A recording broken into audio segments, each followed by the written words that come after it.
Powered by Riverside FM. Tonight, we're stepping into the shadows of ancient worlds and modern mysteries. From the witch owl that stalks the borderlands, to the glowing goblins of rural Kentucky, to the giants and the sky beings that are said to shape entire civilizations. And joining us tonight is someone who doesn't just study these stories, he lives in the space where folklore and history and the unexplained collide. Robert Bitto is back with us, researcher, storyteller, and one of the most compelling voices in cross-cultural legend. If you've ever wondered what connects a witch owl, a goblin, a giant, and a god, you're about to find out tonight on Newsworthy. 2 words, 2 question marks. It takes a community.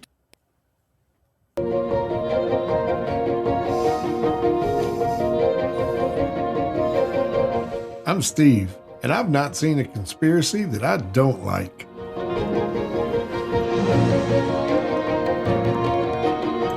I'm Jerry, the analytical skeptic of the group that says, show me the proof.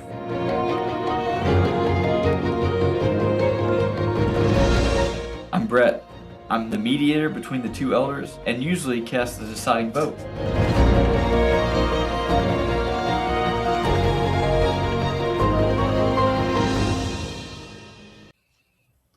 Ladies and gentlemen, boys and girls, we're back. Welcome to Newsworthy, 2 words and 2 question marks. We have with us the great Robert Bitto. Robert, welcome to the show. Thanks for having me back. Man, it's been thanks for coming back. Been very much too long since you've been back. I'm glad to have you. Now, Jerry is not with us. He had a family thing come up, unfortunately. Basically, he is getting his back waxed. Too much hair on his back, so he had to get his back waxed tonight. So anytime I can't wait for him to show. He's going to have to show everybody next week. Yes, you got to put that on your Instagram. Yeah. We will definitely put Jerry's brazen back waxing on the Instagram channel. That's awesome. That's the bad thing when somebody misses. You never know what they're going to have going on. Robert, man, we're glad to have you. You got a brand new book out, Mexico's Hidden History, available on Amazon and pretty much wherever you get books, right? Yes. And you can awesome. order it. You can order it from my website also. I'm uploading it tonight, so it should be available, as of tomorrow morning. So And that's MexicoUnexplained.com. Yes, exactly. Okay. And they can get an autographed copy by doing that as opposed to going to Amazon, right?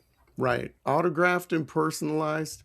If you want me to write a message to you, or if you're giving it as a gift, I can write a message saying whatever. So, yeah. Man, that's amazing. Can't wait to get one here in the studio for sure. Now, one of the things, we're going to talk about all kinds of stuff, and I'm so excited. This is the 2nd episode of our new format where we're not restricted by time, so we can get into whatever we want to talk about tonight. A couple of things that I definitely want to bring up. One of the big ones that I want to bring up, because our first episode back of the new year was about the Kentucky Goblin or the Hopkinsville alien attack in Kentucky. When we were talking and looking for awesome and interesting things to talk with you about, because your focus and your vast knowledge of Mexican cryptids and unexplained and all things Mexico weird is what I call it. The Lechuza and the Kentucky Goblins have an enormous amount of stuff in common. So could you take us, what is it, a Lechuza, and kind of start talking about that a little bit, and then we'll bring in some Kentucky Goblin stuff and see why I thought in my little pea brain that those 2 things are very similar. Okay. Well, essentially the Lechuza is a gigantic owl, okay, that's supposed to have like a 15-foot wingspan. And some people believe, and I'm almost inclined to believe myself, that it's a real creature, that it's a cryptid. But all animals have legend attached to them. So if it's a real animal, there are a lot of legends attached to the Lechuza. Supposedly, it's a witch that transforms itself into this gigantic owl and then goes and flies around and causes mayhem. That's one of the parts of the legend. There are other legends that say that the Lechuza is not really a witch. It's just a big creature. And then in other stories, it's the son or daughter of this witch, or it's a familiar of the witch, like a black cat. So in any event, in any of these legends, there are things that you can do to ward them off. Um, they are attracted usually to emotion. If there's some sort of despair, anger, they will, like, if there's an argument in somebody's house, they'll perch outside on a tree waiting for someone to storm out and then attack them. They also supposedly hang out outside of bars too and attack drunks, because in one of the legends, it was the creature was created by a witch after the witch's child was killed by a drunk person. So she created this creature, right? And there are ways to ward off the creature. You can throw salt and chili powder in its face. And then if you are having a recurring problem with this, then you take a long rope and tie 7 knots in the rope and hang it outside your door, and that's supposed to repel the creature. And in almost every story where there's shape shifting involved, if you shoot the creature, then it will return to its original form. Let's say it was a witch, a woman. You shoot the creature, it falls out of the sky, and then it turns into, the haggard woman again. And in some people believe that these gigantic owls are screen memories. And if you know a lot about the abduction experience, screen memories are when the grays appear and then they create a memory in the person's mind of an owl. Okay, usually it's an owl. I think Bud Hopkins even had that in his books. So the Lechuza is kind of all over the place.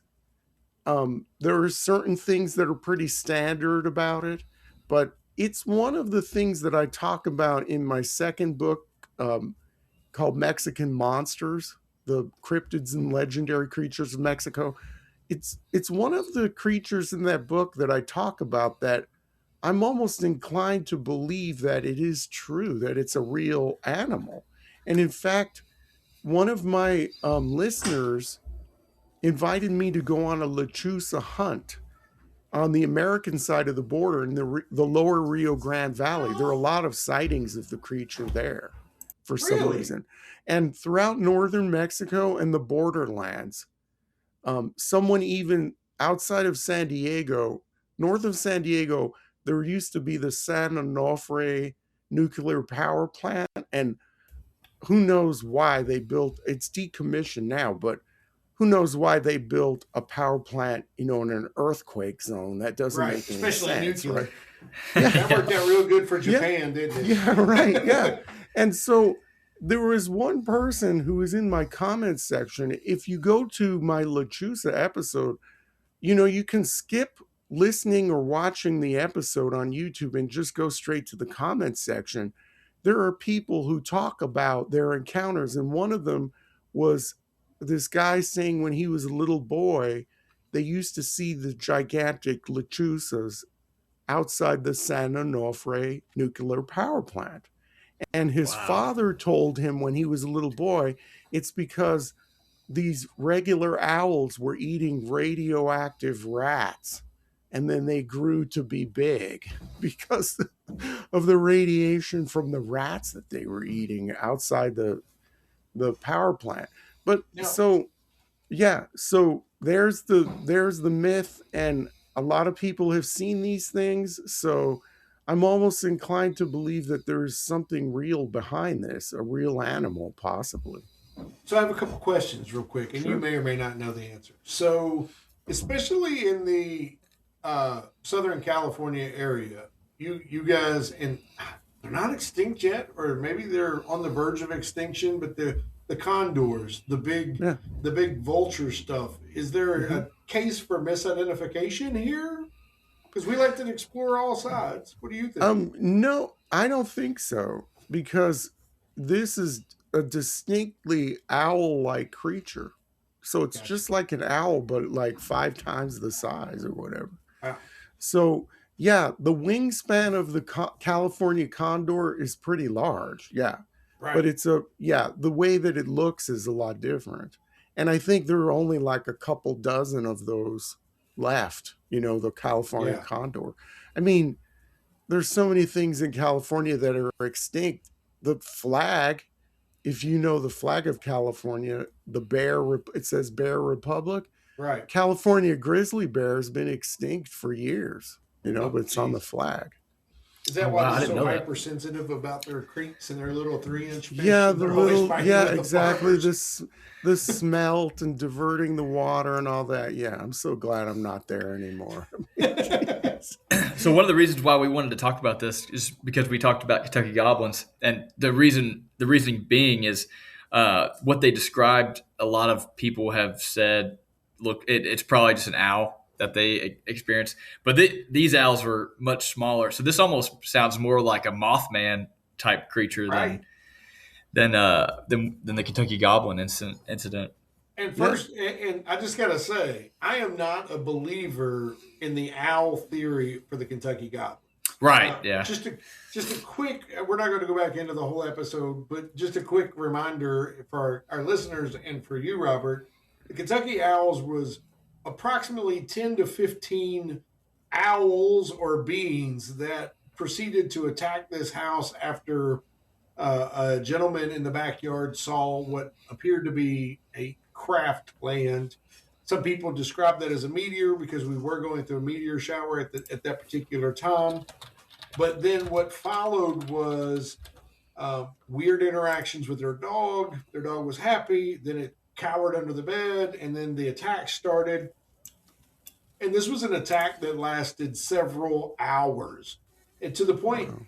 this family was scared enough. There was 5 adults and 7 children. It was some crazy number, 11 people. That'd be 12. So whatever it is to make 11. Um, they were literally so scared they were shooting through their window and through the walls and through the doors trying to get these things away. At one point, there was one of the men that was standing on the back porch, and one of these things reached over the porch and grabbed his hair. But the reporters said that, or not the reporters, the Fed, excuse me, said, well, it was owls. Owls, which Yeah. are extremely territorial, don't want anything to do with each other unless it's mating season. And they all got together, 10 or 15 of them, and attacked. And these people who were farm people didn't hit any of them and cause any feathers to fly, no blood, no anything. So Wow. that was the story in a nutshell. But the descriptions of this being an owl type creature is what made me leave. I was like, whoa, that's kind of like the Kentucky Goblins, but the size here is way different. Yeah. And the tie-in could be, like I was saying, the screen memory. You know, when the grays appear, sometimes people claim that they see owls instead of aliens. So I don't know. That's Yeah, I don't know if you see my screen. I just shared it, but I was just trying to show like this is the owl that they said that it was, and this is the hmm creature that they're Oh describing. wow. Yeah, Yeah, it but doesn't. Yeah, that's pretty doesn't look like an freaky. owl to me. I don't No, buy the owl theory. I just don't. And in this no. case, what you're describing, man, in Chernobyl, which is our best case scenario, the best opportunity we have for a radiation catastrophe in modern times. Animals are existing. You know, wolves are thriving. There's actually algae that is eating the radiation. This world is an amazing place. I just want to say, first, Hmm. our creator got it right. No matter what we do to mess it up, there's something out there that's going to fix it. It's But self-healing. Yeah. Yeah. yes, but we don't see monstrous wolves and rabbits running around Chernobyl. Right. Just saying. Yeah.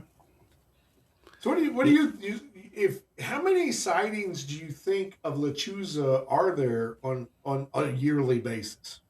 Yearly basis, hundreds at least. Oh wow, And that's way yeah, more than I was people thinking. contact me. Yeah. And like I said, I was even invited on a hunt. And, I should have probably taken them up on it because, that sounds pretty exciting. But yeah, certain areas are very, they're frequented by these creatures a lot. And it's mostly in northern Mexico, especially the Rio Grande Valley in both sides of the border. So, I have yeah. one other weird question about that. Northern California or northern Mexico is known to be, this is not a knock on Mexico, but Northern California is cartel country. Um, is this a tactic by them? Are they playing on people's fears to sway one way or another, keep people away from stuff? No, they they have done that with other things, with other legends and other things. But this legend goes back a couple hundred years as far as I know. Yeah, so it's been around a lot longer than the cartels. So, Interesting. yeah. So I the research I did about Lechuza, it was seen as like a harbinger or even a punisher, as something that like targets people who the witch or the being thought wronged her or violated some sort of community norm. Is that what your research also shows? In some cases, yeah, because there are different varieties there are different versions of the legend. So in some cases, that is the case. In other cases, it just goes after dogs. In some cases, it's not a witch, it's the familiar of a witch or the creation of a witch. So, yeah. And there are a lot of legends and stories in Mexico that have variations like this.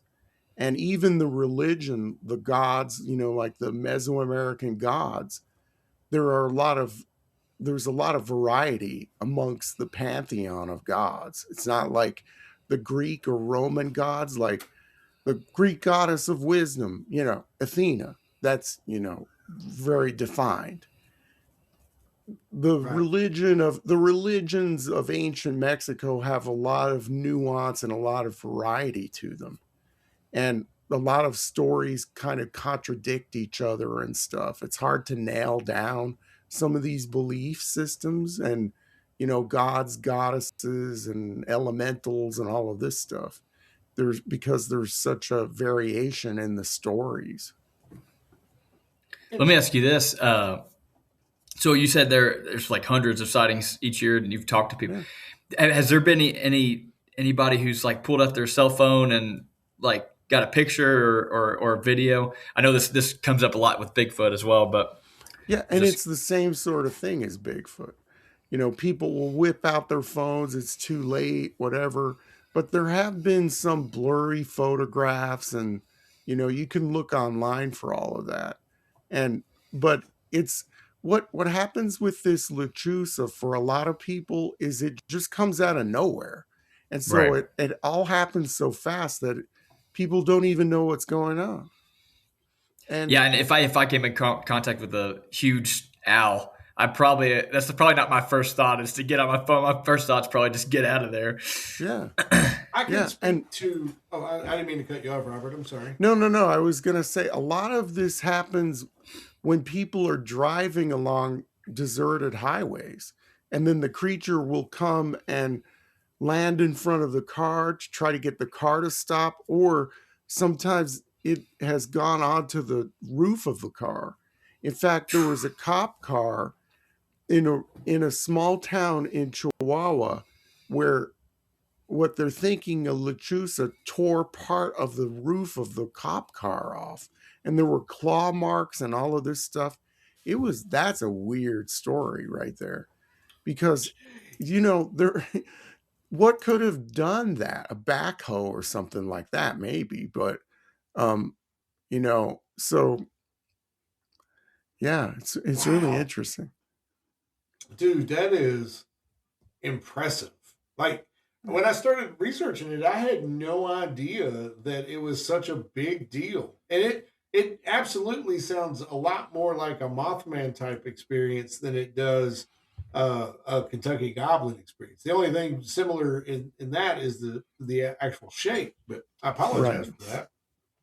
The whole Wow. owl imagery. But there could be a connection through, like I was saying, the screen memories. Because a lot of people say that aliens are the grays. They implant these memories into you so that you don't remember seeing a gray. You remember seeing an owl instead. Right. So So that's one of the funny things that we're going to cover it in a future show. Um, about what Dwight Eisenhower supposedly allowed. That first contact actually happened during the Eisenhower administration. And in order to keep the peace, he signed a treaty that allowed the Greys or the little green men, whatever you want to call them, a certain amount of what's called research, research humans, if you will. right. But man, that's neat. I appreciate your insights on the Lechuza. Yeah. So let's change gears a little bit. Let's talk for a few minutes. I want to talk about and I'm going to struggle really hard to say this word. Quin Quimetsen, is that right? Quimetsen In Giants. Spanish, when there's a QU and a vowel after it, it's always the K sound. Okay, Okay. so it's Um, Quimetsen. yeah. All right. Okay, Okay. look at That's that, close Brett. enough. I got that, baby. I want to talk about that in a little while. Tell us about the last thing that you found when you were looking at it, because you do this. You have your own YouTube channel. You talk about Mexico Unexplained. And you were just telling us you've done over 400 shows. So Yeah. what's the last thing that you did that you were like, holy crap, I need to dig into that on my own time. That excites me. What would that be?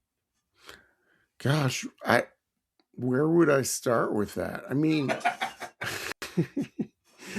well, I get a lot of suggestions from people, and and I really love the feedback that I get from the viewers and the listeners. And one of the shows that I did recently, it was about a young guy in Mexico who was getting his pilot's license, and he was flying his plane and then teleported to the coast, and there was like jumped through time and appeared, and this is documented, and it would have been impossible for him to fly that far in that short of time. And there are a couple of other instances that I've looked at of this sort of uh, jumping through space, I guess, eliminating the space between 2 points. And some go back to colonial times. Like, for example, there was a man who was in the Spanish Philippines during colonial times and was a palace guard. And he woke up in Mexico City, in New Spain, and dressed in his garb and everything. And he knew that the the the governor general of the Philippines had died, and he could not have known that because it took months for the galleons to cross the Pacific, and he just appeared on the side of the cathedral in Mexico City, and people were like, who is this person? Why is he dressed like this? And he didn't know what happened to him. Wow. And Oh my goodness. yeah, and the thing is, people say, "Oh, that's just a a tale, a story, whatever, you know, a legend." But it's documented in the Inquisition because the guy was examined by the inquisitors because they thought that he had used witchcraft to do this teleportation, and he didn't know what was going on. And Wow. there are a lot of theories as to what happened. And, you know, in the Philippines, people don't know, a lot of people don't know that the southern part of the Philippines is Muslim. And he was fighting, as a younger man, he was fighting the tribes in the southern Philippines during the Spanish conquest of the Philippines. And there's one theory that a jinn it was responsible. He was cursed by a jinn when he was younger for killing all these people. So, you know, in the Islamic faith, the jinn or the genies, you know, who can cast spells and stuff. So some people think that that was the reason how he got teleported. But there's another strange story about teleportation too in the same area. This is all happening around Mexico City. There were in the 70s, there was a couple from Argentina who were driving their car outside of Buenos Aires in thick fog, and then all of a sudden they appeared on a road outside of Mexico City in their car, their Argentinian car. And they were Jeez. driving around. This is documented. This is not a legend. Okay. There are pictures, there's proof of this. And yeah, they were driving around and saying, "We don't recognize this place. What is this?" And they pulled out to the side of the road, and the Spanish was a little bit different. They didn't recognize the mountains or anything like that. And they were in Mexico. So Wow. some people think that there's a portal that's there, you know? And Jeez. yeah, so I've never even heard about this. That's crazy. yeah, You didn't hear about the pilot? See, the first story you talked about was the pilot.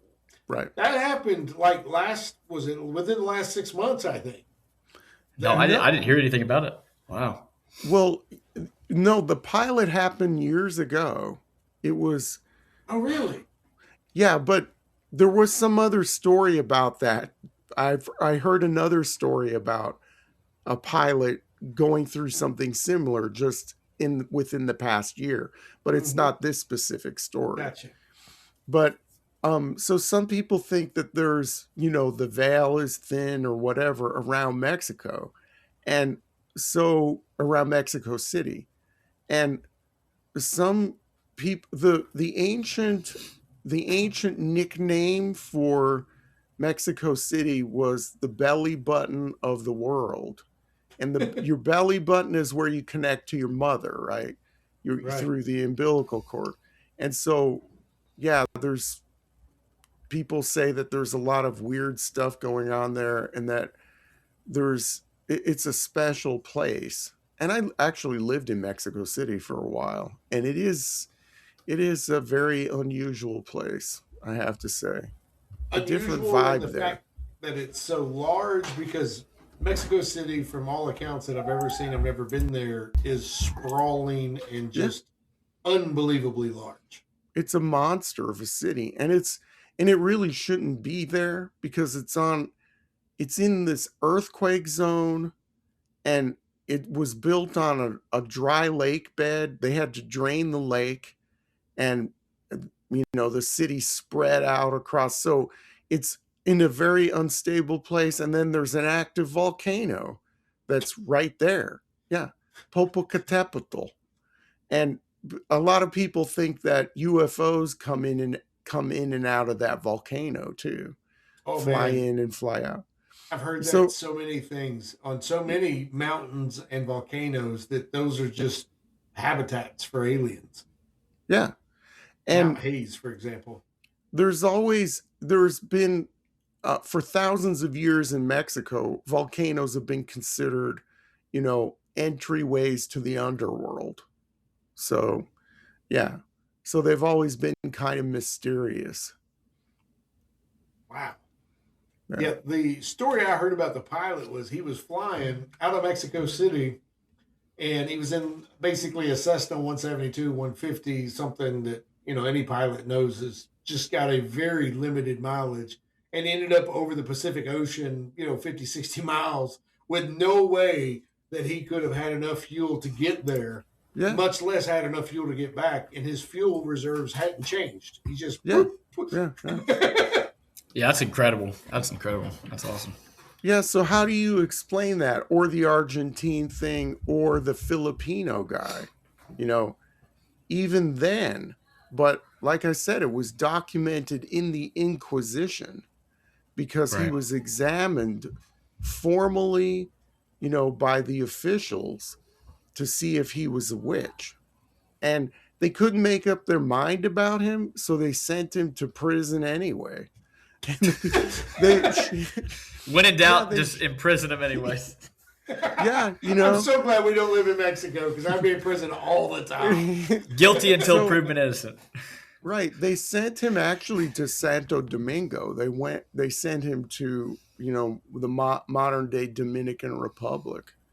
And then he was exonerated because the galleons had eventually come across from the Philippines, and they corroborated his story that he was a decent fellow, that he didn't practice witchcraft, that he was loyal to the king, because they were saying, are you loyal to Satan or are you loyal to the king? Did you use the dark magic of, your other lord, to do this?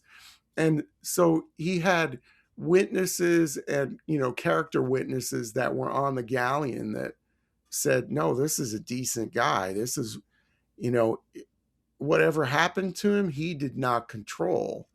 And then they let him go. And he actually went from Santo Domingo to Mexico and stayed in Mexico. He didn't go back to the Philippines.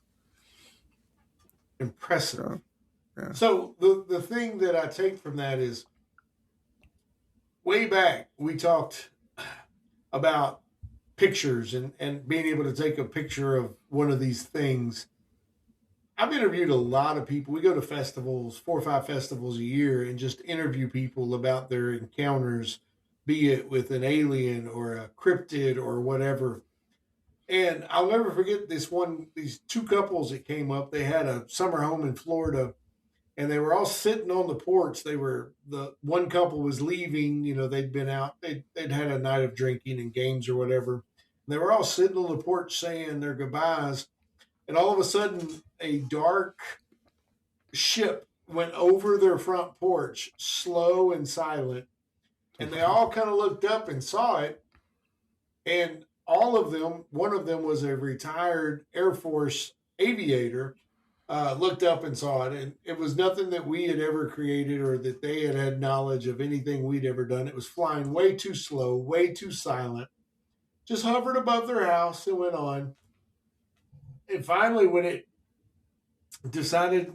finally moved past them, they were like, huh, did any of y'all get a picture of that? And none of them, they were so caught in the moment that they didn't think I need a picture of this. I need to get this. I think that happens a lot more because there's two kinds of people on Facebook, if you will. There's people that take pictures of everything. And then there's people that very rarely put a picture of anything because and I think that the difference is the people that are taking pictures of everything miss what they're taking pictures of. At least that's the way I felt. When I was watching Brett and Josh play baseball, I was so enamored in watching them play baseball and enjoying the moment that I didn't take a lot of pictures. I was enjoying it. Right. And then Yeah. you seen the mom over there that was taking all the pictures but couldn't tell you what happened in the game. So, I don't know. It's just my thought. So what else is happening down in Mexico that the people up here and around the world need to know about, Robert? Mexico is a weird place. And that's if you take out the government and the cartels and all of the crazy that goes around in the geopolitical part of it.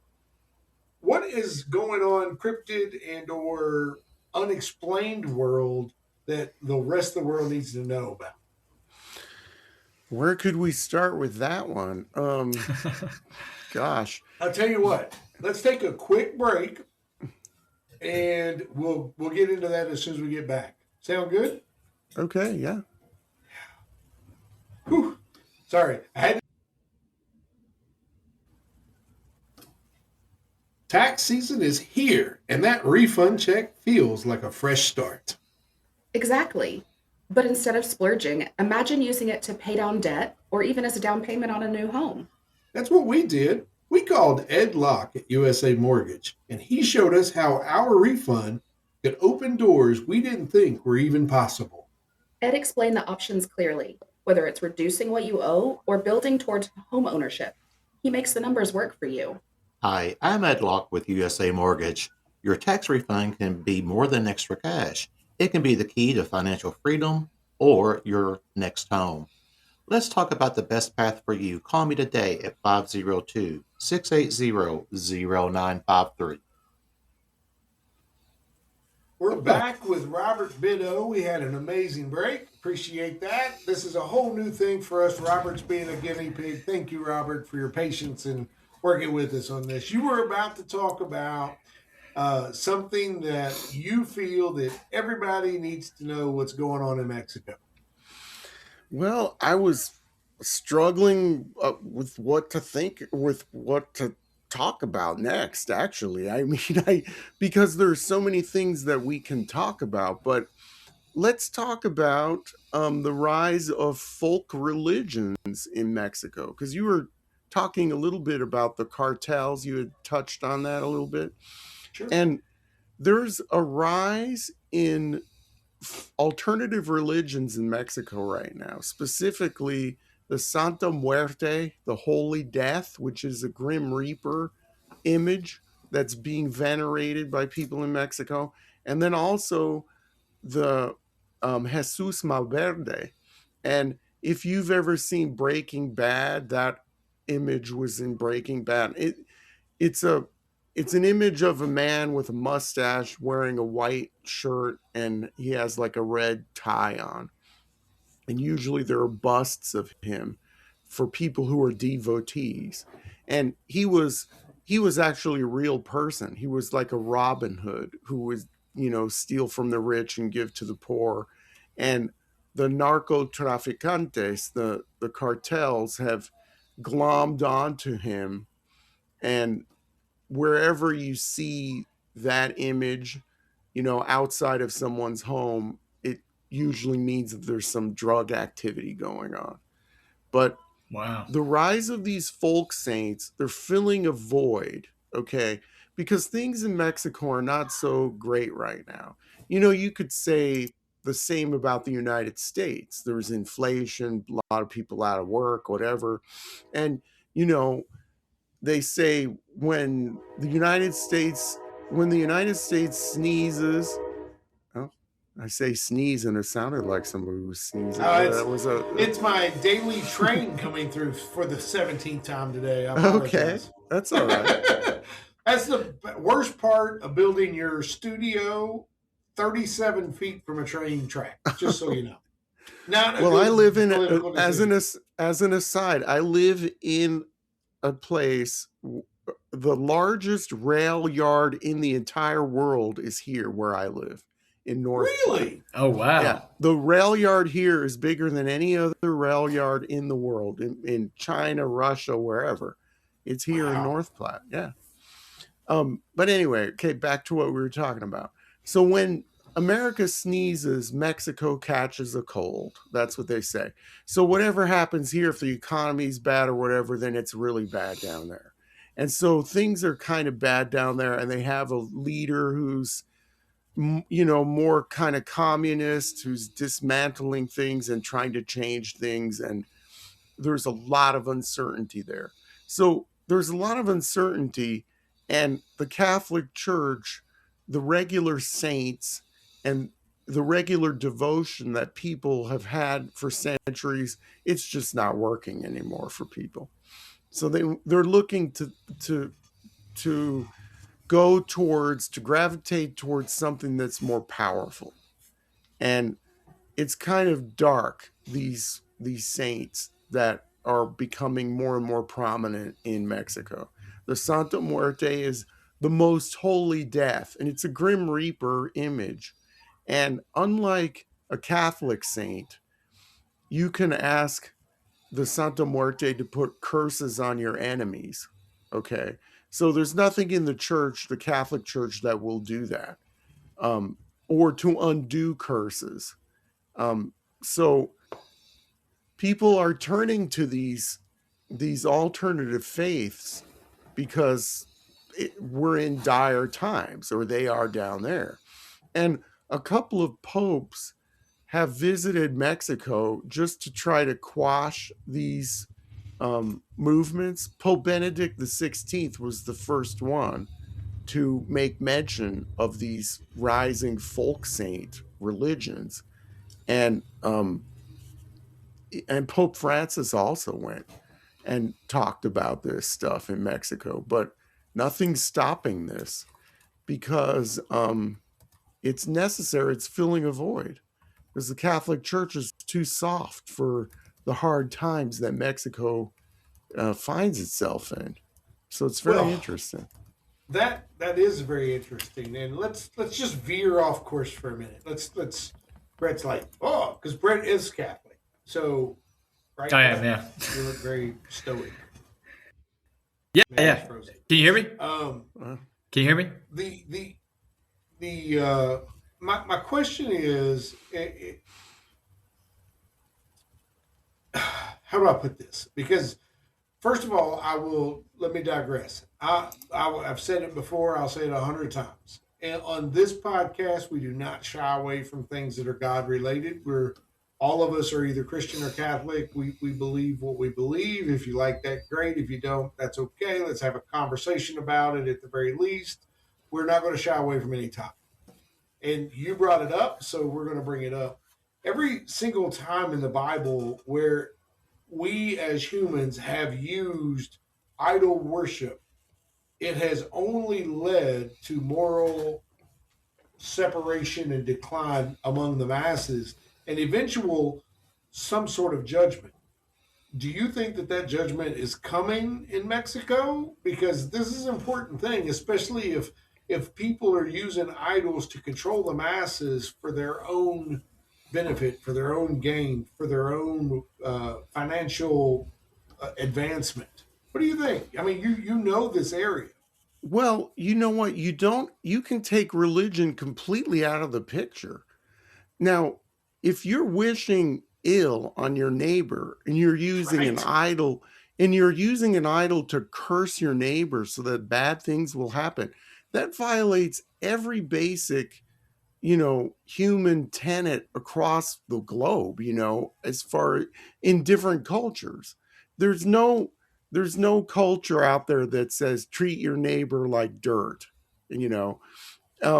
and all religions tell you to love your neighbor, be nice and kind and everything. So what this is doing, it is injecting kind of this anti non-aggression principle, we can say, into the whole society, where you can use these idols and stuff to get back at people or to have these bad things happen. And so that's a road that's not going to lead to a good place. And you don't have to be religious to see that, Right. That's right. That's so scary. And a few years ago, yeah, I just looked it up. It's like 8. No, go ahead. You looked up something? Can you guys hear me? I think there's a delay. Can you guys hear me? A little bit of a delay, but that's okay. Go ahead, Brett. I looked it up. It's 8 to 10%. 776 years old. Okay, you said you looked up. Can you guys hear me now? There was 8 to 10. Yeah, yes, we can hear you. Good. Yeah. Sorry. Okay. Sorry. So 8 to 10% of the population are devoted to just the Santa Muerte alone, and it basically said that during the COVID pandemic, this grew exponentially. So yeah, I just thought that was pretty interesting. Because what are you supposed But to yeah, do? I did just order a new computer. What are you supposed to do against this scary virus, right? Yeah. So, Right. and what I was going to say is a few years ago, Mexico had its first Satanic Temple open up in a town in Veracruz, and that whole area has a witch festival every year, and it's known for blending religions. Like there was a big escaped slave population that was there in the town around there, and so there were a lot of African beliefs that were incorporated with Christianity, kind of like Santeria in the Caribbean, or Macumba Candomblé in Brazil. A blend of African and Christianity, African religions and Christianity. So there was that going on in this region of Veracruz state, and they opened up a temple. And and there's a big statue of Baphomet, in the center and all of this stuff. And Baphomet worship also is increasing in Mexico. That's another side thing. But so in this temple, it's interesting what's going on there, because it had a big backlash before it opened, but the person who was behind the temple, he dotted all of his I's, crossed all of his T's, got all of the permits that were needed and everything, and it was a few years in the making, and no one could touch him because the Constitution of Mexico guarantees religious freedom. And so he had all these protesters who were coming at him from the left and the right. It wasn't just like hardcore right-wing traditional Catholics. There were liberals who were against the church too. So, but he could not get shut down because he did everything by the book. And the temple is, going strong, and people are going there and visiting and stuff. So, man, like I said, really a big Baphomet statue greets you when you open the door. So, yeah, that's crazy. Yeah. I've been to Mexico, and some of the most beautiful cathedrals I've ever personally witnessed are in Mexico. Yeah. And Mexico is primarily Catholic, correct? Yeah. As far as a religion. I just, it would seem to me that there is a grand, in what you've said, Robert, there is a grand opportunity for people of all religions to go to Mexico and create a new a new revival. It sounds like it's in desperate need of a revival, to be honest. Well, Protestantism is growing there, Jehovah's Witness, and a lot of other different things. Mormonism is growing too, so there are, besides the Santa Muerte and other folk saints, people are turning to other branches of Christianity and other, established religions too.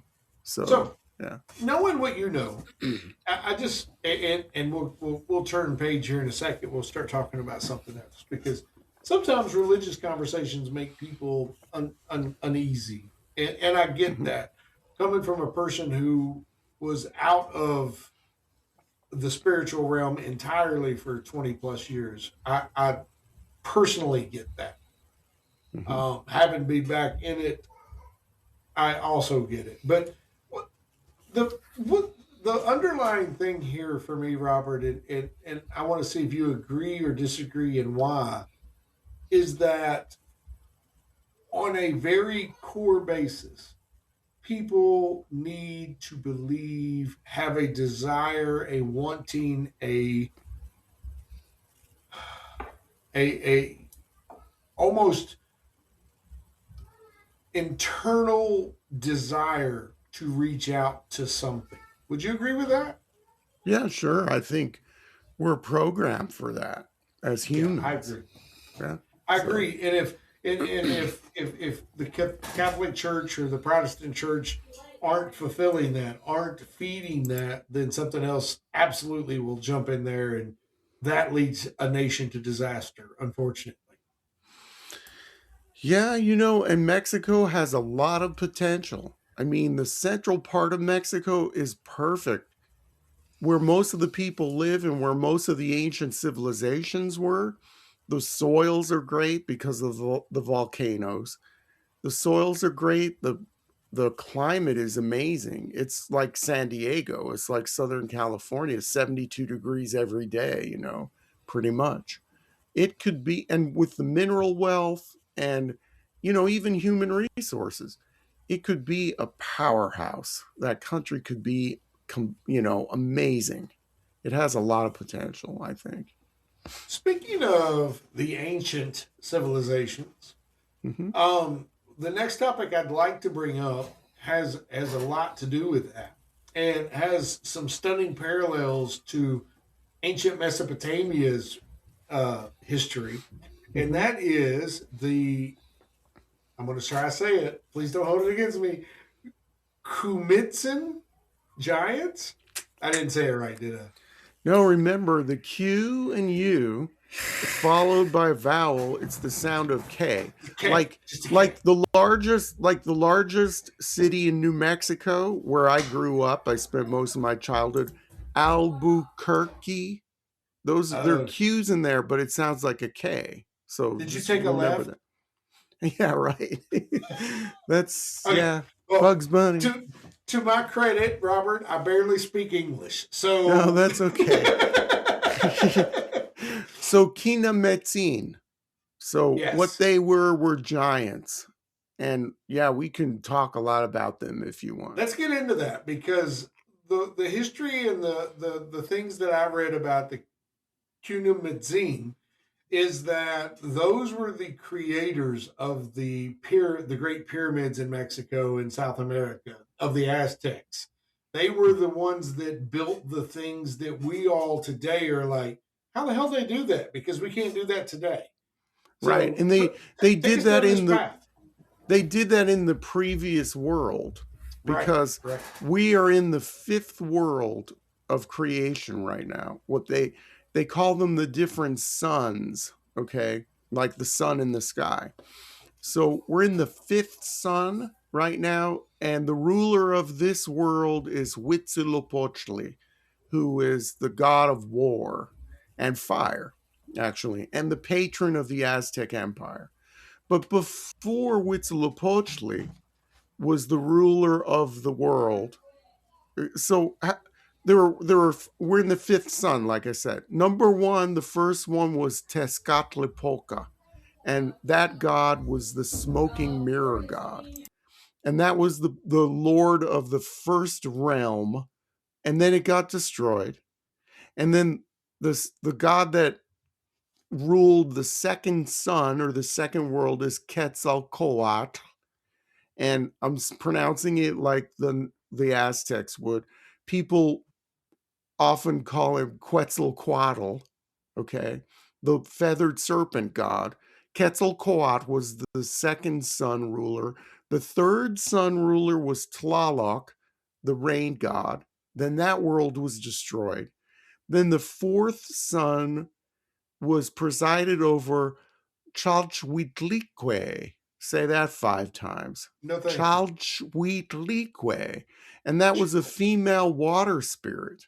And in the fourth sun, in that fourth realm, the fourth world, before it got destroyed by flood, because Chalchhuitlique was a water goddess, she destroyed the fourth world by this gigantic flood. Before the flood, giants were living. The Quimetsen were living in this fourth incarnation of the world. Okay.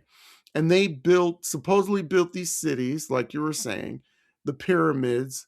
Um, Even one of the giants called Tenoch, he supposedly founded the Aztec capital of Tenochtitlan. He was a giant.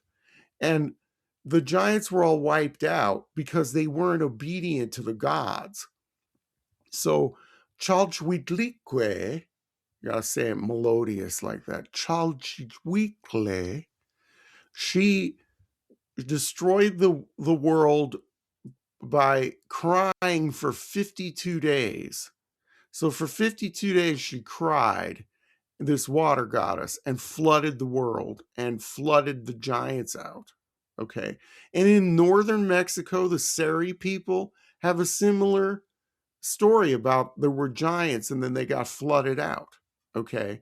And they're, thousands of miles away. But anyway, so there were 4 that remained who are supposedly still holding up parts of the sky now for these giants. But in the previous world before the flood, that's where these and they were hairier than humans too. And they were the ones that built these gigantic ruins. And so the Aztecs had to, if you look at it, okay, if you don't look at it as history, okay, some people will look at it as history. There were giants, there was a flood, that's part of historical fact. That's what some people believe. But if you take that out of it and you just look at it from a legends point of view, what happened is when the Aztecs migrated from northern Mexico to make their home in central Mexico, they were, foreigners who came and settled in to central Mexico. They built their capital on an island in the middle of a lake, according to their prophecy. They would stop wandering when they saw an eagle on top of a cactus eating a snake. And if you look on the flag of Mexico, that's in the center of the flag, that whole thing. So they wandered until they saw that, and then they built their city there. But there were ruins already in central Mexico when they got there. So there was Teotihuacan, and there were other big pyramids, like the biggest pyramid in the world, Cholula. By volume, the biggest pyramid in the world is in central Mexico, called Cholula. And so when the Aztecs got there, they said, the myth makers were saying, how do we explain this?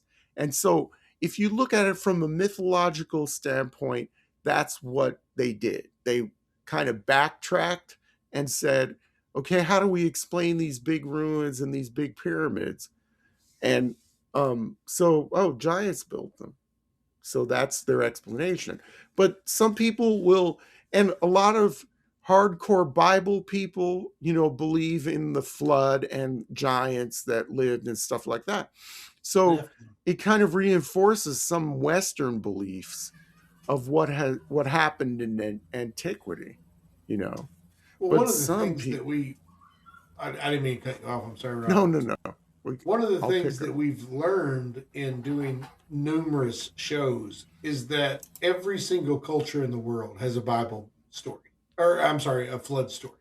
Every single culture, be it Africa, Mexico, Russia, every single culture in the world has some sort of flood story. To me, it's not even a question if a global flood happened or not. It absolutely happened.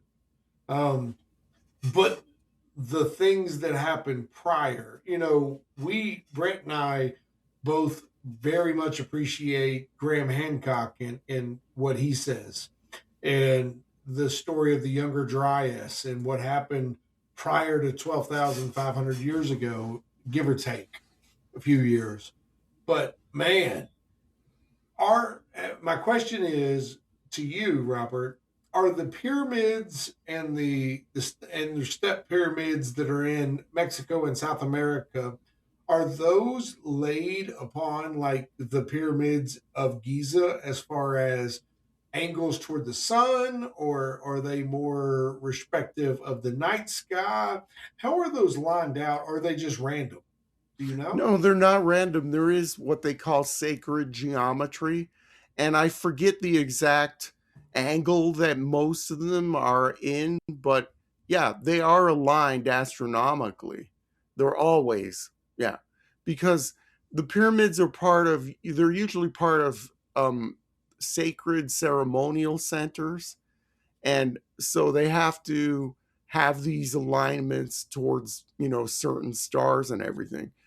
So yeah, there are definitely a plan. There's definitely a sacred plan to these sites, especially the ones with pyramids. Definitely. I was able to go to the pyramids of Chitzina. Oh, I don't know. Chichen Itza. Thank you. Yes, that. Mhm. And Steve this has was several trouble with years words. ago, man, I do. Especially words that are not of the English language. I have a hard enough time with English. Anything beyond that, psh. Yeah, But that's this was Yucatec. That's Yucatec Maya. So yeah, yeah. we'll give you a little So leeway there. thank you. I appreciate it. So the one thing that I noticed, this was back, and I don't know that even if you still can, but we were able to scale, literally walk up some of these pyramids. And walking up them is not such a big deal. However, when you have to turn around and walk back down them, they are so steep and the steps are so close together. I'm a big dude, and it's like, holy crap, I'm going to fall, and I'm going to be the 30-second victim of the pyramids walking down because I'm going to fall on my head 100 million feet down this thing. Okay, then let me ask you this. Sure. Then, if you're having a hard time going down the staircase, did giants build those pyramids? Good point. Because If they can't there's walk up and down those stairs, right? right. Now, so I proposed that in another show, and the host, who was like sharp as a tack, said, well, maybe they were built by the pyramids were built by giants, but the staircases were built later by regular, normal size humans. I thought, Oh, wow, that's pretty smart. Yeah. so That's pretty They- smart. Yeah. And from those steps that they're made for, you said you're a big guy. The average Maya stands about 5 feet tall. So yeah, their feet are like a size 6 or 7 men's Exactly. American size. So the steps are perfect for the people who are living there. And makes so sense. some people say, well, that one guy who got me, he said, well, yeah, maybe the staircases were added later by, modern humans. So it could be. My question to you is twofold. I have two questions because I have two beliefs about the Egyptian pyramids that some people agree with, some people do not. I don't care. Explain it differently to me, fine. I'll listen. I'm not hard set on it. But I absolutely believe that the Great Pyramid in Giza, for example, is a power plant. There's no factual evidence that says that the Egyptians built it. There is no factual evidence that says there was ever a tomb inside the Pyramid of Giza. There is a bazillion, however, facts of evidence that this thing could, in fact, generate PZO, and I'm going to butcher that word, PZO power as a power source, be it the water underneath it and all of the different chambers, the way that they're built and the way that the pyramid is lined with in the inside. My question to you, Robert, is there any evidence whatsoever that these pyramids that are built in Mexico or South America were actual tombs? They were, altars for the gods, or is there something more to them that we're not privy to? Well, it's they're a combination of all of those things.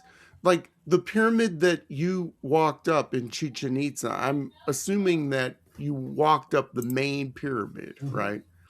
The Well, main one that they had excavated at that point. okay. They still had 150 square miles that they hadn't even excavated at that. Okay, so the main pyramid there, I'll tell you, in 1992, I was allowed to go inside the staircase. Oh wow. There is an entrance where there's an interior staircase. And when you get to the top of the interior staircase, there's a jaguar that's made out of jade that's there. Okay. So in this case, this was a sacred temple.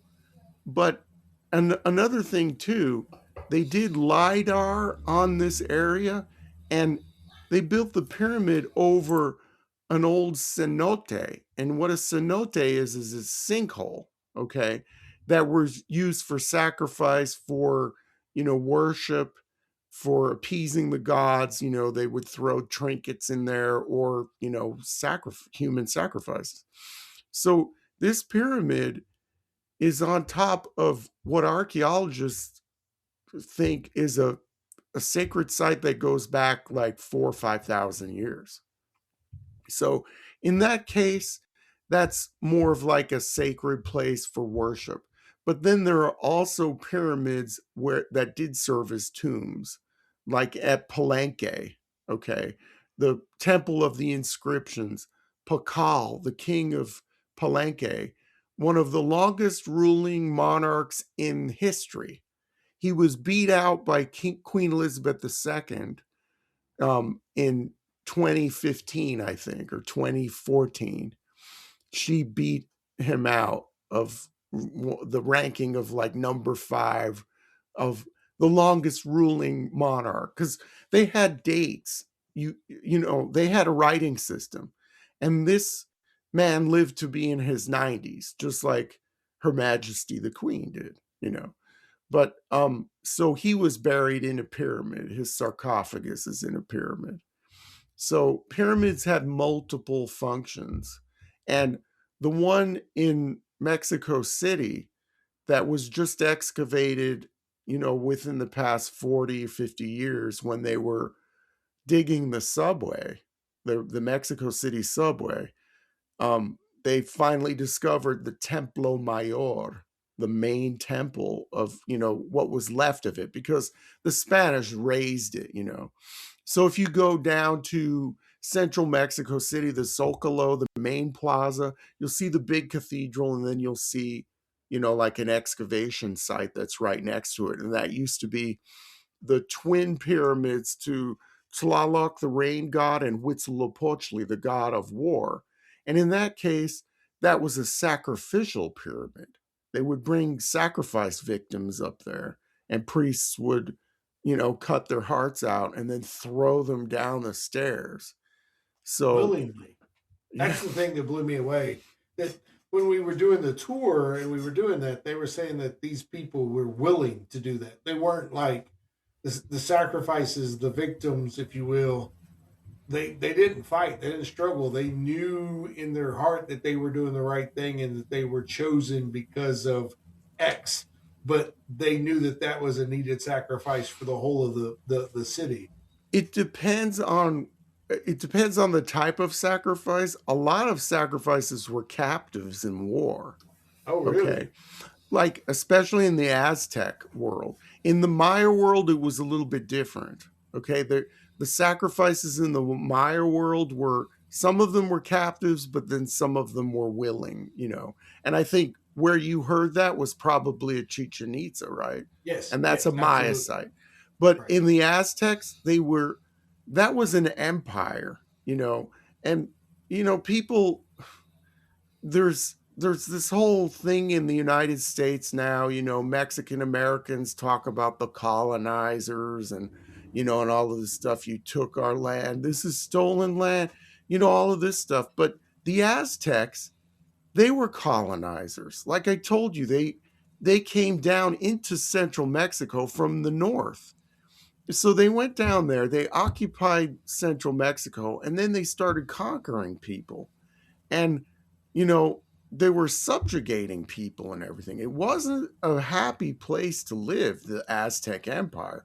If you were Aztec and you lived in the capital city, you were part of the nobility, whatever, yeah, great, living was easy and all of that stuff. But if you were Otomi, if you were, part of another Tlaxcalan, if you were another ethnic group that was conquered or, you know, constantly at war with the Aztecs, it wasn't a very happy place. And that's why a handful of conquistadors were able to topple the Aztec Empire. They didn't do it because they had horses and steel and all that. They did it because they had tens of thousands of disgruntled native allies that wanted to overthrow the Aztecs. And the Aztecs kind of sealed their own fate by being as good as they were at things. Not only, this is my study. If I'm wrong, Robert, please correct me. But the very things that made the Aztecs strong, their system of roads, their system of city states and village, all of those things made it very easy for enemy forces to invade them. Yeah, it was. You're right. Yeah. They didn't have to cut through the jungle. They just hopped on the main road, went up 55, and boom, there you go. Yeah. Yeah, you're exactly right. And the conquistadors were welcomed by Emperor Montezuma. He was curious as to who these foreigners were. So the conquistadors were living actually in Tenochtitlan, the Aztec capital, for a few months before things went south. Okay. Cortez, the conquistador, was an invited guest by the emperor.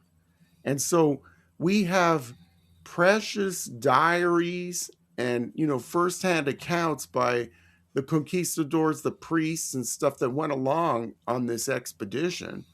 And so we have, wonderful firsthand accounts of what life was like in, the capital city of the Aztecs.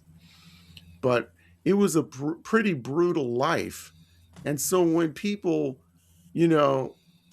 especially Mexican Americans, second generation, they talk about the colonizers and, and all this stuff. The Aztecs were colonizers. They were pretty brutal people that, they wanted to, there's all this leftist talk, academic talk about cultural erasure and genocide and all of this stuff. And the Spanish tried to genocide the natives. They were doing that long before the Spanish came. The Aztecs wanted everybody to assimilate, even down to religion. I was telling you earlier that there are different varieties of stories. In Greek mythology, it's cut and dry. Athena came from Zeus's head, and she's the goddess of wisdom, and has some other functions and stuff. And we know that's that. But in central Mexico in the Aztec Empire, Quetzalcoatl, he had the feathered serpent, could do this and that in this place and could do this and that in the other place. And there was an emperor, a Huizot, who sought to unify the religion and make a standard state religion. So there wasn't even freedom of religion to an extent in the empire. You had to go along with this belief system.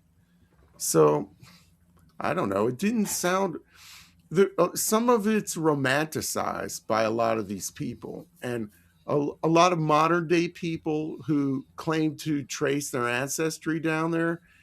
They're just looking for a more idyllic kind of life to look back on, but it wasn't all, it wasn't all pleasant. That's for sure. Well, I think a lot of that comes from all of us want to think that we came from something more than what we are. Yeah. You know what I mean? Yeah. I feel even and I don't want. I just feel like if we all look back, I thought I was raised in the wrong generation. I always thought that if I had a choice of where I wanted to be born and raised, it would have been the medieval area with knights and stuff. But the truth and the fact is, the knights were kind of like the NFL of today. 0.0007% Yeah. were knights, and everybody else was shoveling poop.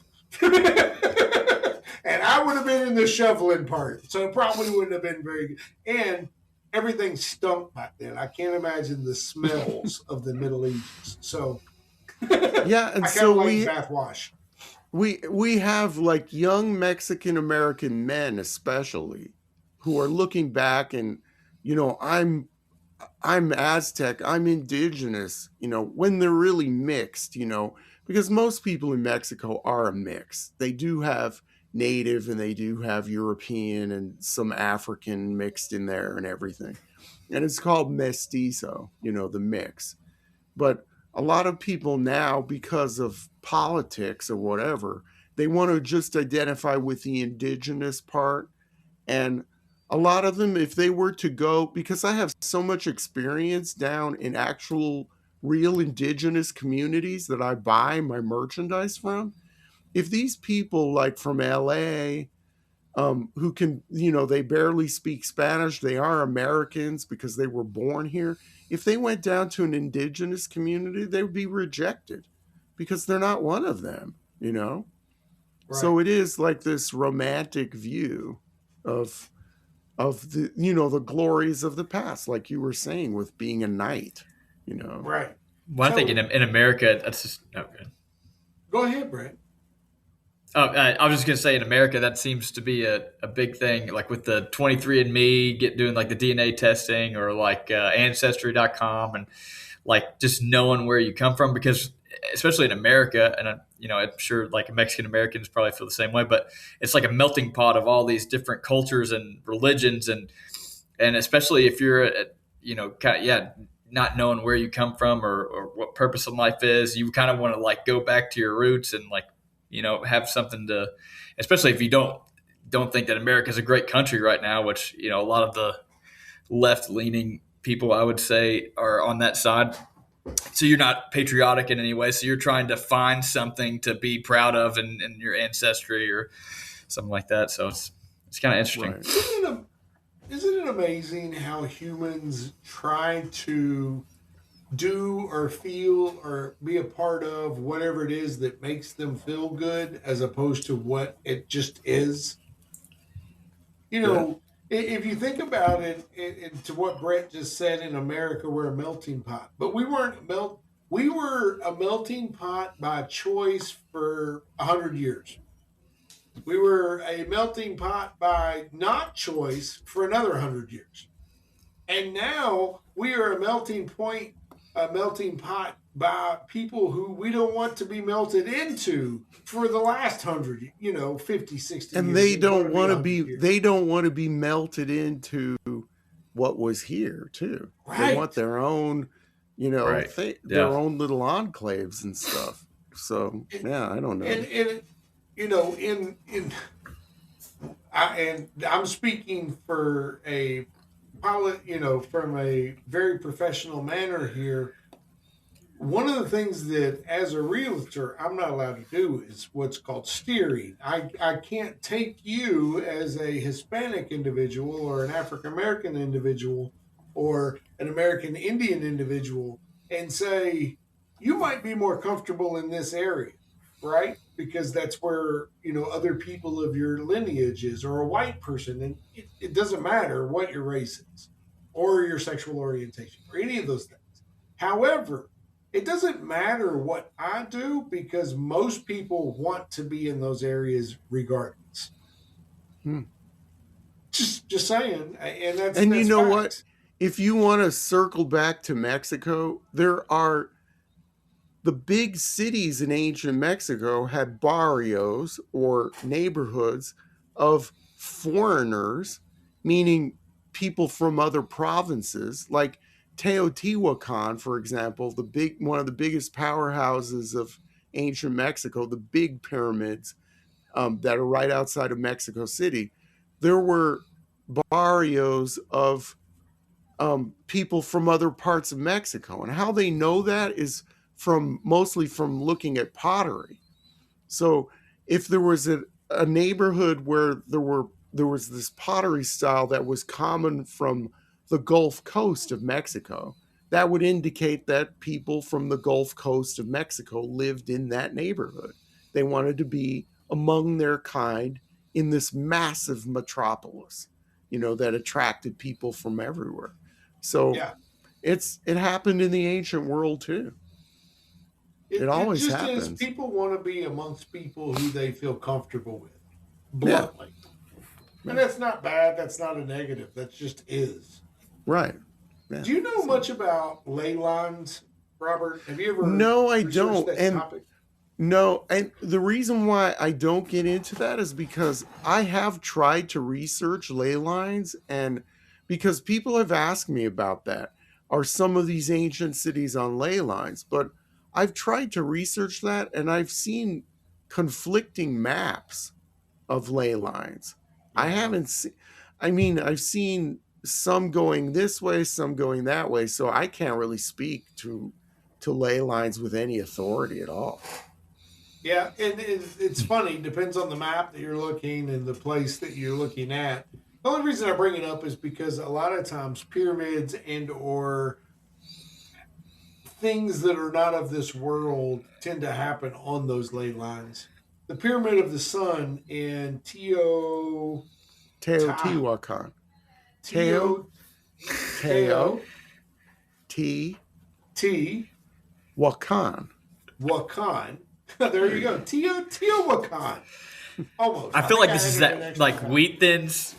Have you ever seen the Wheat Thins commercial where they're trying to get Stewie to say, and he keeps pronouncing the H? Wheat This is Steve. Thins. Anyway, the Pyramid of the Sun is apparently on an energy node of a ley line in some of the things that I researched. I was just bringing it up. I didn't know if you knew about that. Ley lines are one of those things that people either believe 100% and you can't convince them otherwise, or they're just kind of fringe and you're like, it's coincidence that that particular line does a circle and ends up on this place. Yeah. It's been confusing to me, so I don't. And it seems like ley lines, that's more like of a European kind of thing, but I don't know. But I tell you the weirdest and the most convincing evidence of ley lines doesn't come from physical structures that are here for thousands of years. It comes from crop circles that are unexplained, that can't be explained, that were created by things that there's no way a person and or a group of people could construct in a 24-hour period, much less a 7-hour period, whatever the night is. We've done crop circles a couple of times, and some of them, yeah, they're fake. Some of them are, there's no way. You can't convince me that they're not what they say that they are. But Is there anything like crop circles in Mexican folklore or culture? that's what started my whole channel and my whole journey, actually, crop circles. Because Really? because what happened was, this is an interesting segue. I'm glad you brought this up.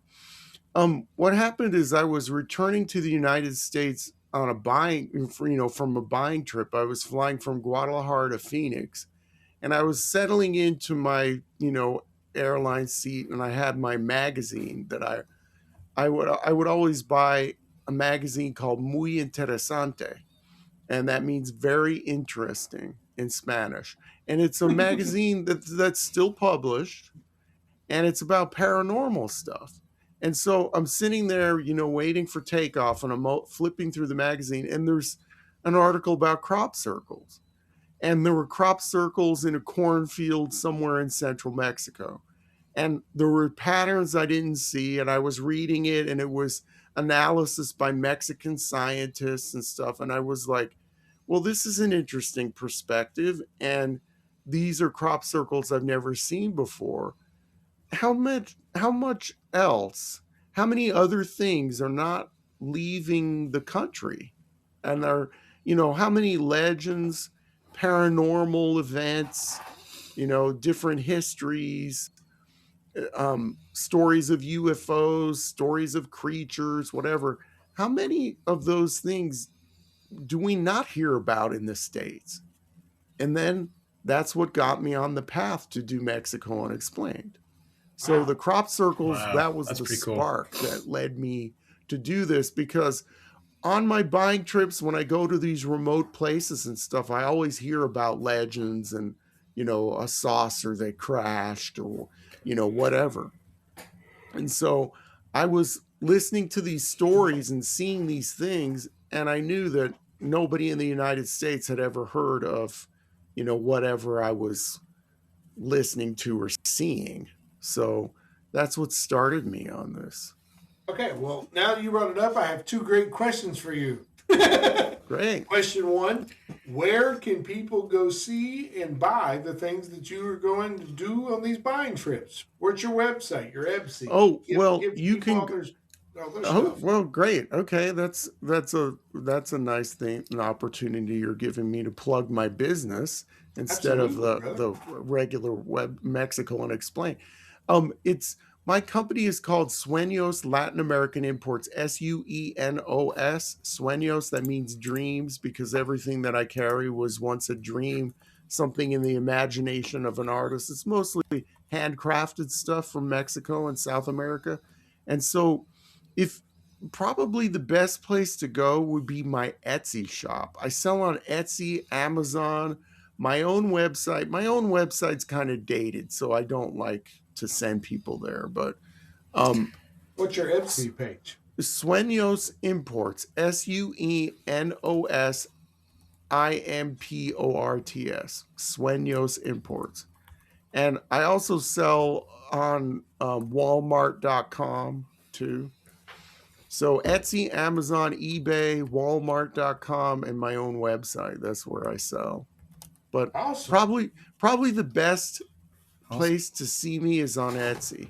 And it's better, it's more visually appealing and it's better organized, I think. That's beautiful. So, I'm there now. It's a beautiful place. Oh, great. You found it then. It was easy to find. Good. Sometimes I wonder about that, but yeah, so that's what I do. Wow. I just want to say that I absolutely love some of these pieces. My goodness, they're just perfect. Perfect.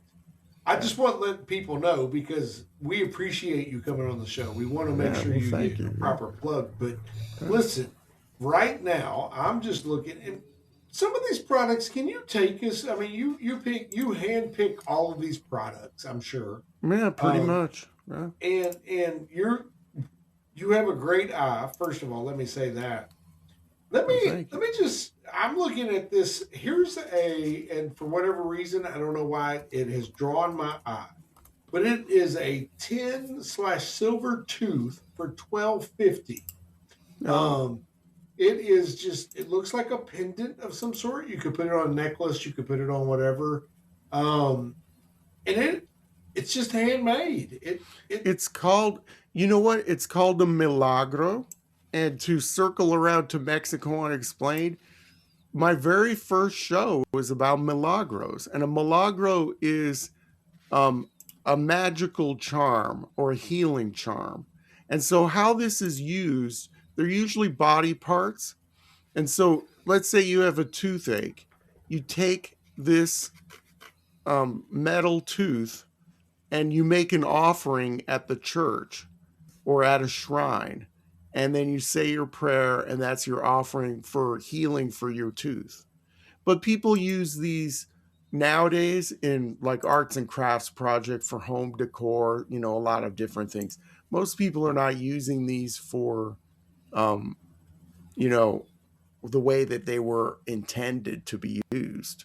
Well, and that's okay, And it says it's just made from tin. Is that made from what they can find? That's obviously not made in a factory? That is right. Handmade It's spin cast. It's hand cast, and it's made with a bunch of different metals that they throw. A lot of it's pot metal, and you can see there's something that doesn't belong there. A long time ago, like 10 years ago, I acquired the contents of a stamp store. And so I sell also for collectors and for crafters. I sell lots of postage stamps too.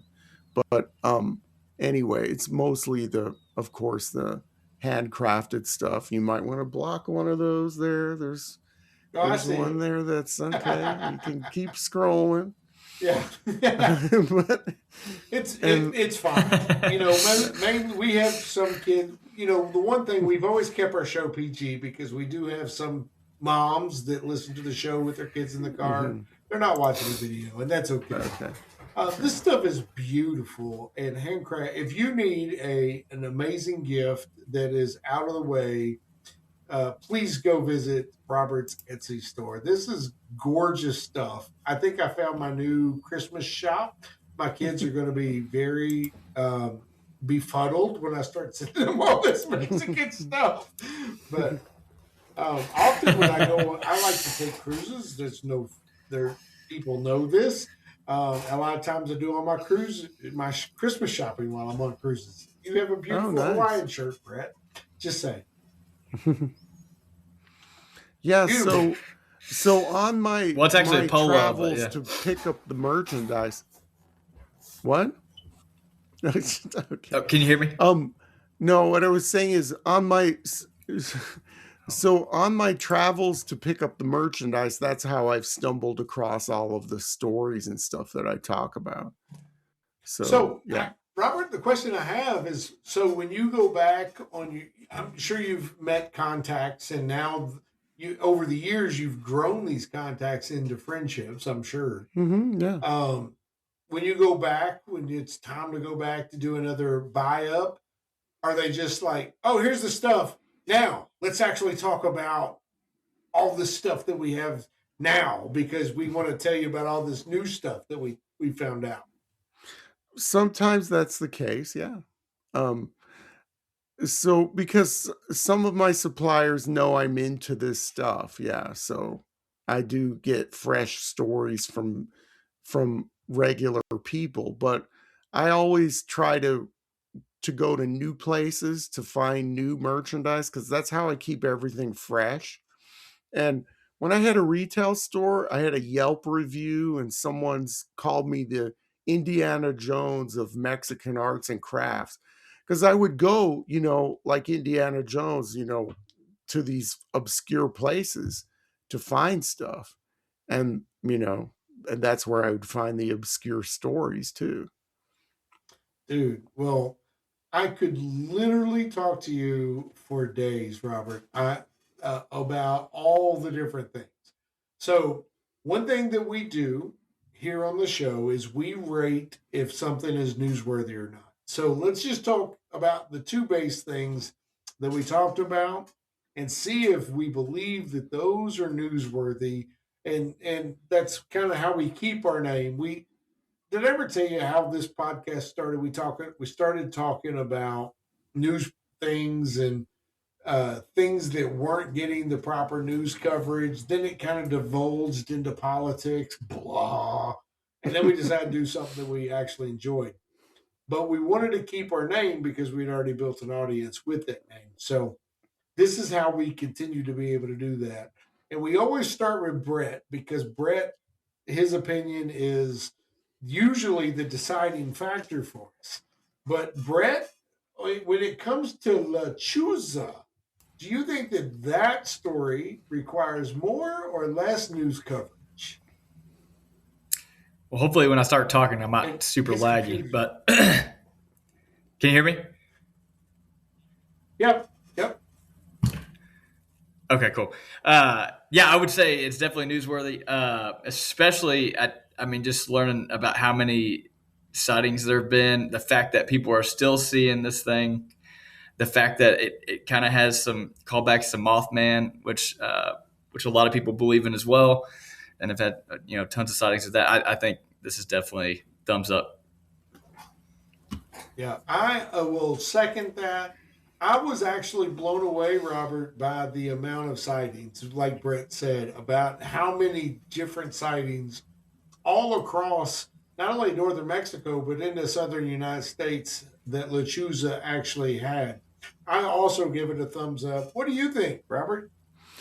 Well, if you go to, like I said, the comments section of my YouTube show about the Lechuza, it keeps growing with firsthand accounts of people. So I think more investigations warranted. So I'd give it a thumbs up too. Awesome. Now, I'm not going to try to say the name. I'm done with it. I can't. I've tried. My tongue doesn't work that way. The I lied. I am going to try to say it. Quimetsen. Cuneum Mitzin, yeah. Quimetsen Giants. Very good. Brett, what do you think? More or less news coverage on the Giants of Mexico? You know what's funny is when we were preparing last week, we actually looked up how to say that word, and we had it written out so that we could pronounce it.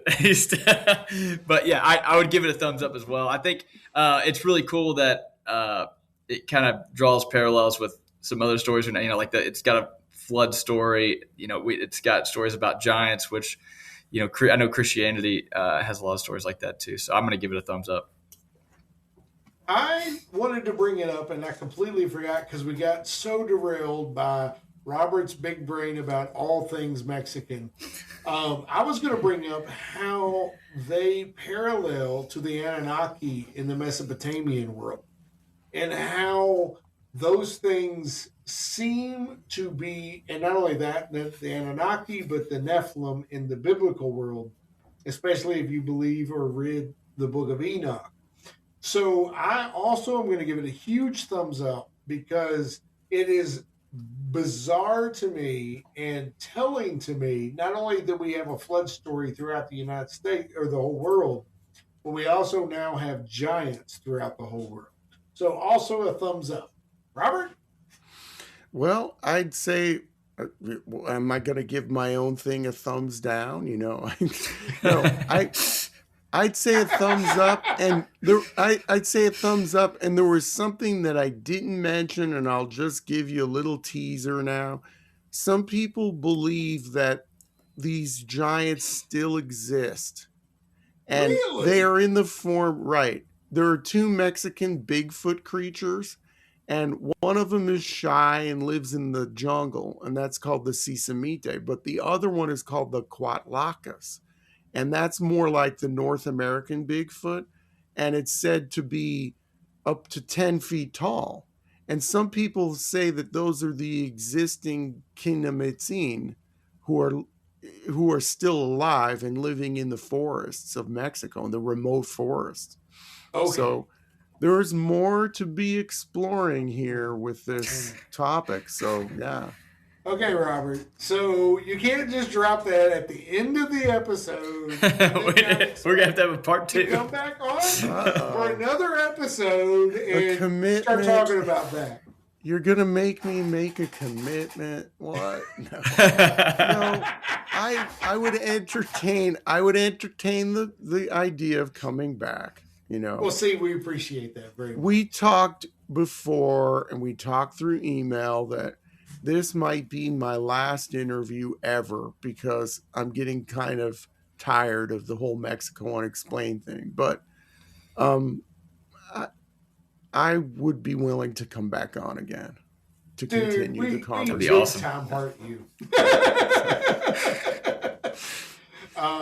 We one of the things that Jerry and Brett and I are going to do, and I just want to throw this out there because we're not on a time limit anymore. Ain't that right, Brett? Woohoo! So when I was 13, 14, I had an experience with what I believe was a Bigfoot. I've talked about it here. I'm not ashamed of it. I'm not. If I'm wrong about it, prove me wrong. I have a corroborating witness who was with me and has actually been brave enough to come on the program and talk about it. And it was a scary thing that I never want to go through again. Some people say, "Oh, I've been through that. I'd like to do it again. I'll shoot him," or whatever. So we often will talk about Bigfoot. We go to Bigfoot festivals. We do these things because it's a huge thing. And I absolutely 1,000,000%, regardless of what Brett says, do not believe that Bigfoot was started with a guy in a suit. There's no way possible.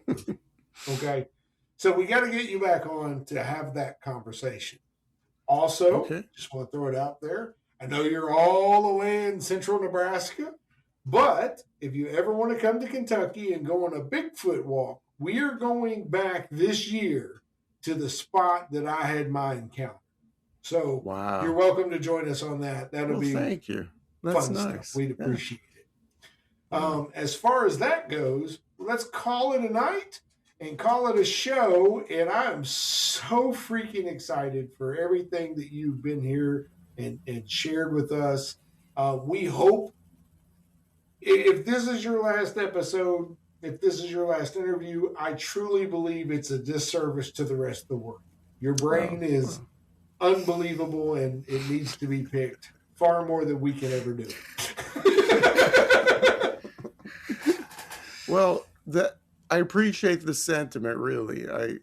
I just like talking about this stuff, and it sticks with me, So I have a lot that's up here, from all of my experiences and stuff, and I like what I do. So yeah. Well, man, I certainly appreciate it.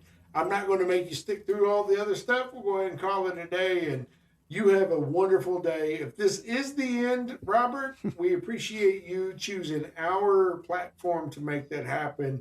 We pray and hope that it's not, because intelligence of a impartial way that you have needs to be expanded, not deleted. Wouldn't you agree, Brett? 100%. Yeah. I really hope selfishly that you stick with it just so we can have you back on. Right. But absolutely. Well, thanks for giving me another opportunity. I appreciate that. So again, it's been the name fun. of the book is, Robert, go ahead and let's give one more plug to your awesome book. Mexico's Hidden History. That's my latest book, and that's the 4th book in the series of books that I have from Mexico Unexplained. I also have a coloring book for the kiddies. So I have the Mexican Monsters coloring book too that you can get. So it's the illustrated version of the book. And so anybody who wants to contact me or find out more about what I do, you can go to mexicounexplained.com. There is no paywall there. Everything is free. You can download all the episodes. You can read all the scripts. And at the end of each script that I have, each write-up for the show, I have references. So if you want to continue going down the proverbial rabbit hole, you can follow the trail and, look at the references and, go from there. So. Well, I can speak for Jerry, who's not here. That is what makes the thing for Jerry the thing. Because when he can track it and he can go down a rabbit hole and still not find the answer he's looking for, that's what convinces Jerry. That and multiple witnesses. So we're going to also, real quick, I just want to send out prayers to my cousin who was in a house fire last night, lost everything. Prayers would be appreciated. They're tough folk. My family's a hard type of family. They will persevere. But this winter's no joke. If you're using space heaters or heaters of any sort that's not your regular heat, be aware that stuff does bad. Be safe. Thank you, Robert Bitto, for being on the show, being a regular. We'd love to have you back whenever. Thanks. Even if you quit and you want to come back 5 years from now, come see us. We'll be here. Okay, great. Sounds good to me.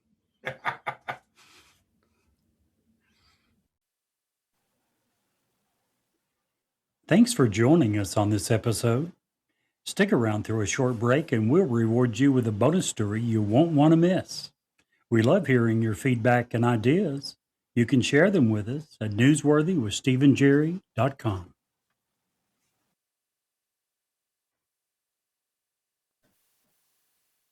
We weren't just looking for a house.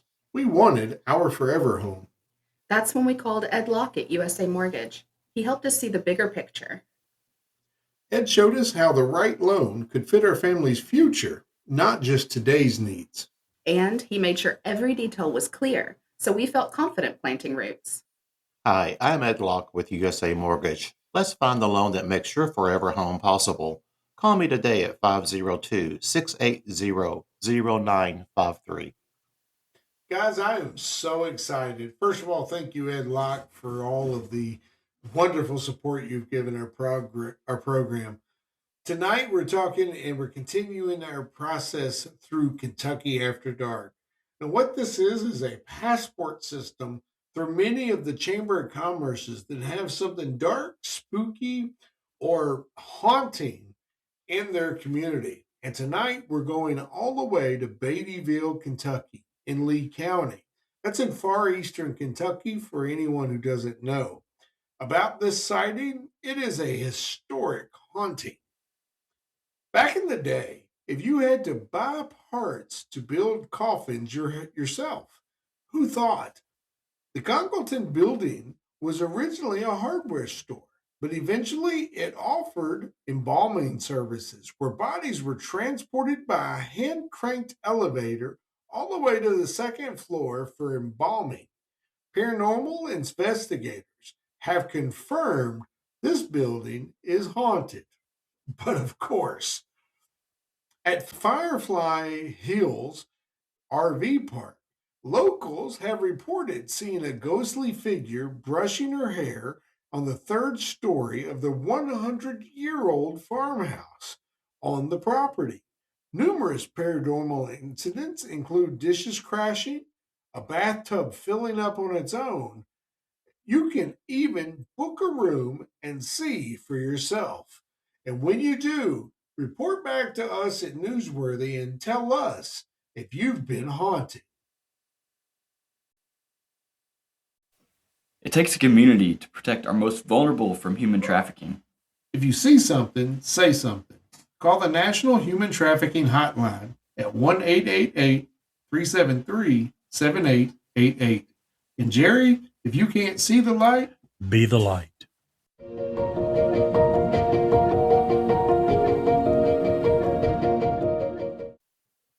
we asked Ed Locke what we should do before buying a home. He said, do check your credit, do save for a down payment, don't open new debt, and don't ignore your budget. Simple steps, but they made all the difference when we applied. Ed's guidance turned confusion into confidence. Hi, I am Ed Locke with USA Mortgage. Follow the right do's and don'ts, and you'll be ready for home ownership. Call me today at 502-680-0953. NMLS ID 448908, DAS Acquisition Company, LLC, doing business as USA Mortgage, NMLS ID 227262. This is not a commitment to lend. Additional terms and conditions apply. USA Mortgage is an equal housing opportunity.